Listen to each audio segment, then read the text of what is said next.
Setelah pemilu berlangsung, hasil quick count sementara Ganjar berada di urutan paling akhir dari Pilpres, di angka kurang lebih 17%. Hal inilah yang akhirnya membuat Ganjar masih belum mengakui akan kekalahannya dia dan dia ingin mengajukan hak angket melalui anggota DPR.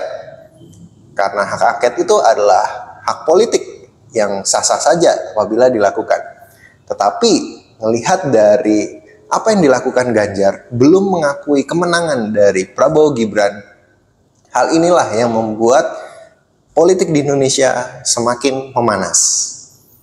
Apalagi suara Ganjar ini dahulu memang dianggap sebagai salah satu calon yang sangat potensial untuk memenangkan Pilpres.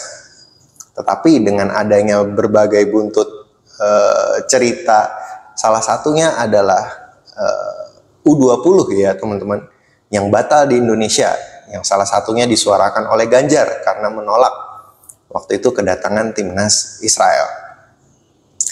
Itu membuat beberapa masyarakat khususnya pecinta bola menjadi kesal.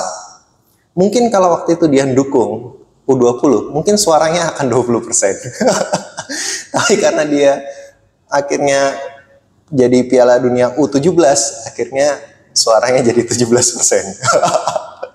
Mirip kayak suaranya PDIP. Nggak, bercanda. Jadi hak angket ini diajukan oleh Ganjar, diusulkan oleh Ganjar melalui DPR. Nah, sebenarnya hak angket ini tidak merubah hasil yang disampaikan KPU nanti siapa presiden terpilih. Namun hak angket ini bisa berdampak kepada presiden sampai dengan penurunan presiden secara tidak hormat. Nah, hal inilah yang sebenarnya bisa membuat Jokowi ketar-ketir. Jadi hak angket itu tidak bisa merubah hasil Pilpres ya harusnya. Tetapi kalau misalnya ada pemerintah yang terlibat dalam tindak pelanggaran secara ilegal di dalam Pilpres, baik itu undang-undangnya segala macam, maka itu bisa ditindak teman-teman. Seperti itu. Bahkan presiden pun bisa dilengsarkan gitu, bisa dimakzulkan. Walaupun tidak gampang memakzulkan presiden melalui hak angket karena itu prosesnya sangat panjang dari DPR. Habis itu pun di DPR harus disepakati oleh mayoritas DPR ya.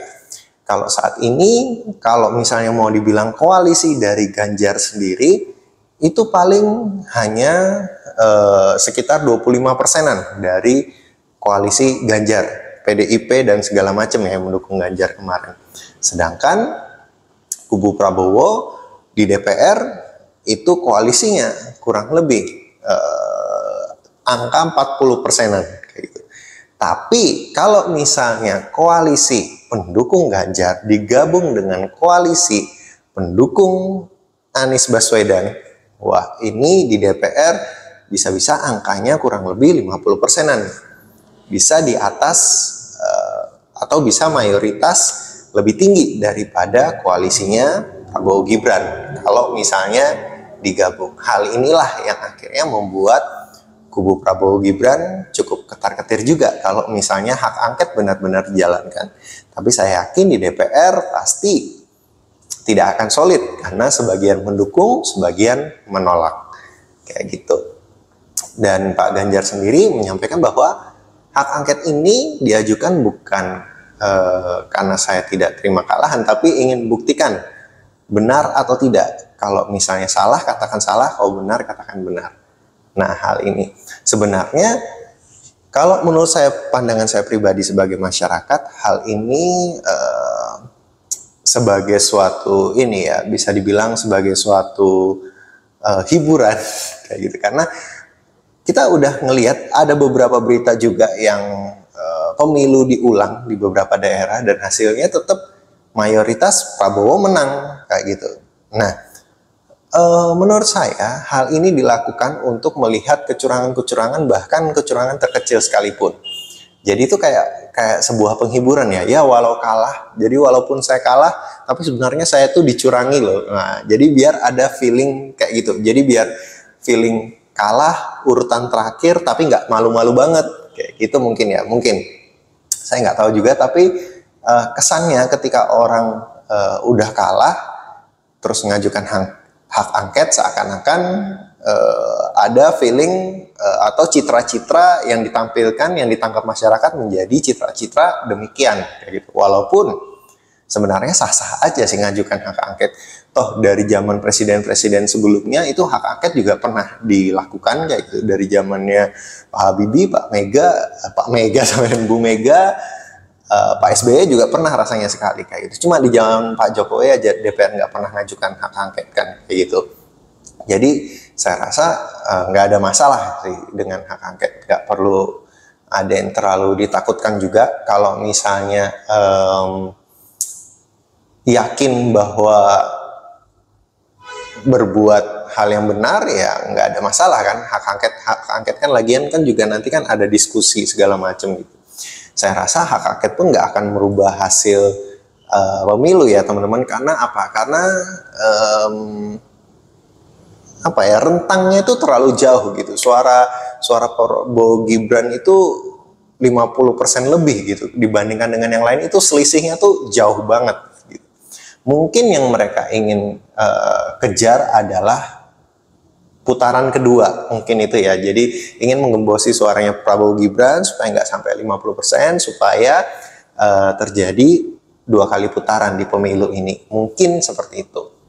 Tapi saya rasa itu 6-8% tuh suara yang sangat gede banget gitu. Sulit untuk manipulasi suara segitu banyaknya, teman-teman. Nggak tahu nanti kalau misalnya hak angket benar-benar dilaksanakan, apa saja yang akan muncul ke permukaan dari hal-hal yang mungkin disembunyikan selama ini. Nggak tahu juga ya kecurangan apa aja. Tapi kalau saya rasa walaupun ada kecurangan, setiap pemilu tuh pasti ada kecurangan, nggak mungkin nggak.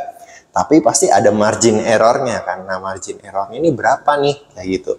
Kalau selisihnya udah sangat gede banget dibandingkan dengan margin error yang ini, cocok nggak sih gitu untuk melaksanakannya.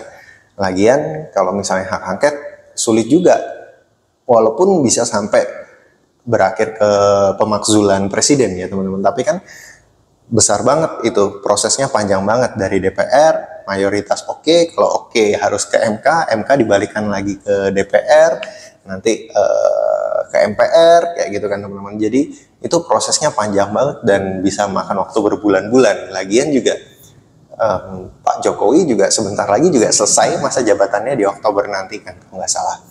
Dan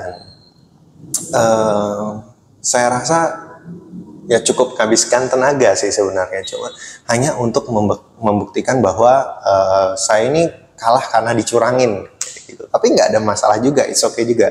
Semua itu hak politik dan kita harus menghormati proses demokrasi yang ada di Indonesia gitu. Cuma yang dikorbankan adalah masyarakat, tentu saja masyarakat yang cuma memilih, masyarakat yang cuma mendukung.